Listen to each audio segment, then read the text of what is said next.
કોઈ પણ એક નીતિન પટેલ, વિજય રૂપાણી, ભૂપેન્દ્રસિંહ ચુડાસમા એમ ત્રણેય પર મોદીના 4 હાથ છે.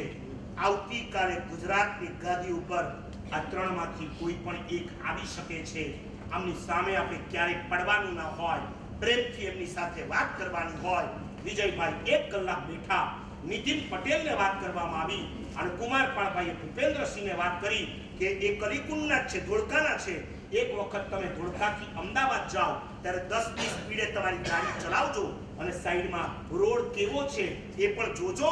અને ભૂપેન્દ્રસિંહે જોયા પછી કીધું કે ક્યાંક ક્યાંક બાવળિયા છે, એના કારણે પગદંડીમાં તકલીફ આવે, છતાં ઘણો ભાગ એવો છે કે જ્યાં પગદંડી બની પણ શકે અને ચાલી પણ શકે. 1 કિલોમીટરનો અંદાજિત ખર્ચ 5 લાખ રૂપિયા આવી શકે. 36 કિલોમીટર છે, 5 ને 36 ગણી લેજો. છતાં આજે વડોદરાના વિહાર સેવા ગ્રુપના જક્ષેશભાઈ ઝવેરી આજે અહીંયા આવ્યા છે. એમણે પણ મને સમાચાર આપ્યા 2 દિવસ પહેલા કેન્દ્ર મિનિસ્ટર, કેન્દ્રીય મંત્રી નીતિન ગડકરી એની સાથે આપણા કેટલાક સંઘના યુવાનો જઈને મીટિંગ કરી આવ્યા છે. અને જો કેન્દ્ર આ વાતને મન પર લે તો આપણે ગુજરાતની પણ ગરજ નહીં રહે.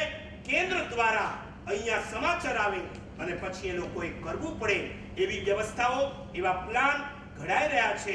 શાસનદેવને પ્રાર્થના કરીએ આવા પ્લાન સરસ મજાના ઘડાય, જેના દ્વારા સાધુ સાધ્વી નિર્ભય રીતે, નિશ્ચિંત રીતે વિહાર કરી શકે. અને એ ન થાય ત્યાં સુધી તમારે તો વિહાર કરાવવાના જ છે. પણ તમને ટેવ એવી પડી જવાની, કદાચ અમારી પગદંડી બની હશે ને ભાઈ, તમે અમને છોડવાના ખરા? હજી તમે યુઝ ટુ થઈ ગયા હશો. ભાઈ આટલું ન ચાલે તો હવે ઊંઘ જ નથી આવતી, આટલું ન ચાલીએ તો ખાધેલું પચતું જ નથી. માટે હવે તો અમે તમારી સાથે આવવાના અને અમે પણ તમને અમારી સાથે રાખવાના. કારણ કે જીન શાસનનો સાધુ વિહાર એકલો ક્યારેક કરે નહીં. હજારો લાખો કરોડો જૈનો હોવા છતાં અમારો સાધુ રસ્તા પર એકલો જાય એ તમારી પણ શોભા નથી, શાસનની પણ શોભા નથી.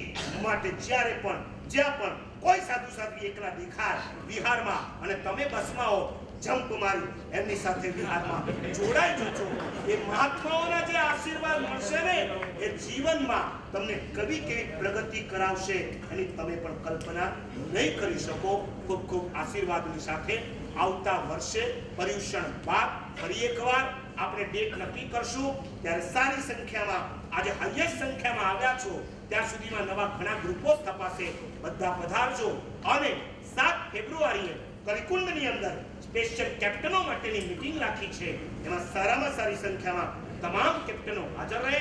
આજનું ટોટલ સંચાલન સવારે હાર્દિકભાઈ અને બપોરે કિંજલભાઈ.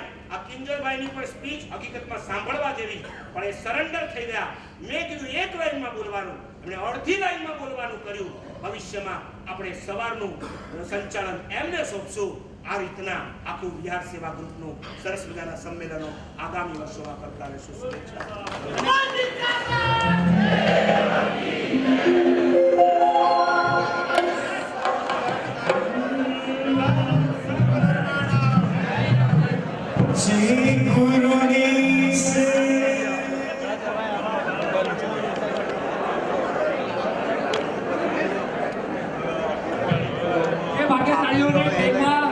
જવાનું છે.